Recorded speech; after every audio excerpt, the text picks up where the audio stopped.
Welcome to Haskell News. I'm Joe Singh. Haskell's 2019 spring semester was kicked off this year with the Welcome Back Powwow. Filmmaker Chris Takalai was there to cover the event.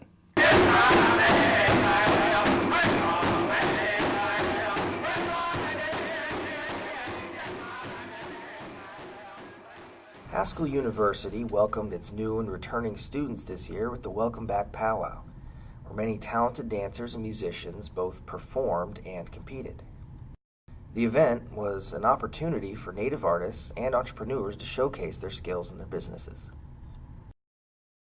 Students also competed to win essential dorm room supplies during the student giveaway. And the evening was brought to a close with a round of solo singing performances.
Student activists gathered in front of Haskell's Cultural Center to march on City Hall.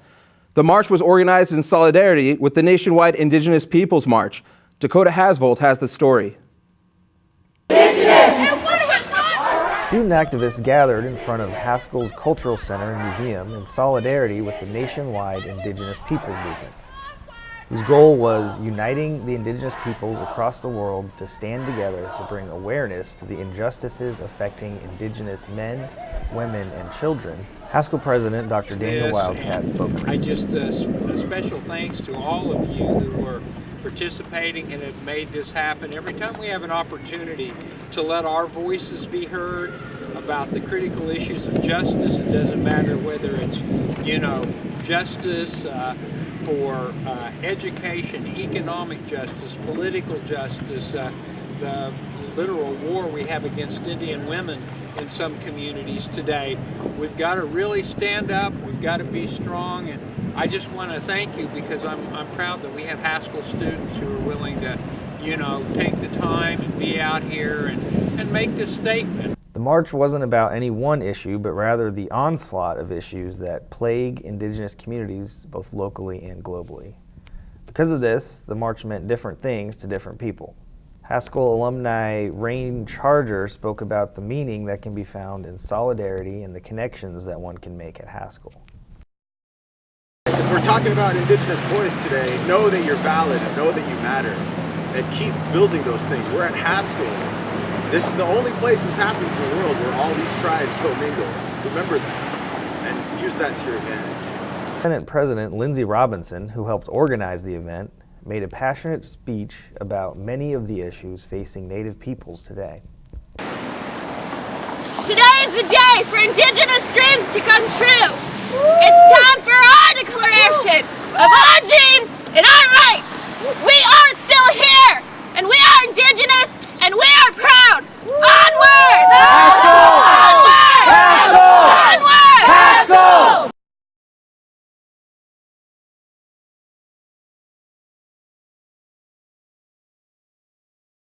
Aragon Starr and Dale DeForest visited Haskell this semester to offer insight into the world of graphic novels. So he serves very much as the face of Marvel. There is a reason for that. In recent years, comic book culture has risen from relatively humble beginnings to become a bona fide global phenomenon. In 2017, 6 different movies based on graphic novels were released, earning more than $4 billion combined. Inspired by this sudden uptick in popularity, Haskell professor Joseph Rodriguez created his class Comics and Graphic Novels. Comics characters are now not just known to comics fans, but known to people across the globe. And so I thought it was kind of interesting to look at this form that all of these, really popular movies, this really popular culture comes from. What else does it have to offer? How did it turn into what it's become? And it's also kind of nice to just be able to explore all of the possibilities of the medium. We definitely are looking at a lot of superhero comics, but we're also looking at things like autobiographical comics, nonfiction comics. We're looking at talking about romance and mystery and Western comics. All of those things exist, and so we're kind of looking at all of the things that comics can do, both American and non-American, and kind of we'll take it from there. Native graphic novelist Dale DeForest came to Haskell to speak about his career as an artist and to offer guidance to students looking to get into the business. DeForest is the author of Hero Twins, an epic and original tale inspired by the Danae creation story. Later in the evening, DeForest put on an interactive workshop to give students a hands-on look at the process of making a comic. Kickapoo graphic novelist, artist, and musician Aragon Starr came to Haskell to put on a similar workshop. Starr is the author of Super Indian, which follows the adventures of a man who develops superpowers after eating commodity cheese that has been tainted with the fictional element resium. Course that this grew out of, this comics course, I have taught her Super Indian in those classes, and we'll be reading it again in this semester for this class. So we're definitely looking forward to her coming as well, which I believe is April 4th and 5th. And yes, it should be really good times. I know in the past students have always had, Super Indian has always led to really good discussions in class, and so I think with the author actually coming this semester, it'll lead to even more interesting discussions. For Haskell News, this is Dakota Hasvel. Native artists Sydney Purcell and Stephen Grounds put on a presentation at Haskell as part of a week-long collaboration with KU. Back when I was doing this initially, I was like, all This native April, mascots Haskell bad. hosted a And live I kind art of shifted my collaboration opinion on featuring Native artists Sydney Purcell and Stephen Grounds. Stephen is a muralist and graffiti artist from Pawnee, Oklahoma, as well as a Haskell graduate. While he performed a live painting of legendary athlete and fellow Haskell alum Jim Thorpe, Sydney gave a presentation of her past works and fielded questions from the audience. Sydney is a member of the Iowa tribe of Kansas and Nebraska. Much of her art focuses on dismantling stereotypes and inspiring Indigenous activism. She has also worked with her tribe on various projects aimed at preserving and strengthening the Iowa language. Her performance piece titled Revitalize addressed her struggle with her identity, and it also carried a theme of cultural revival.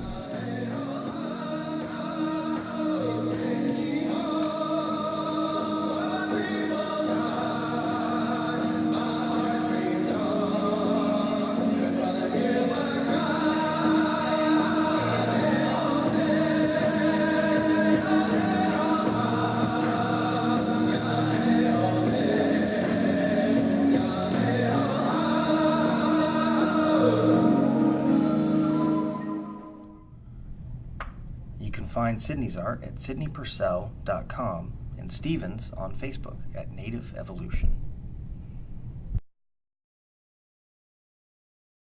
Thanks for tuning in to the Haskell News. I'm Joe Singh. Take care.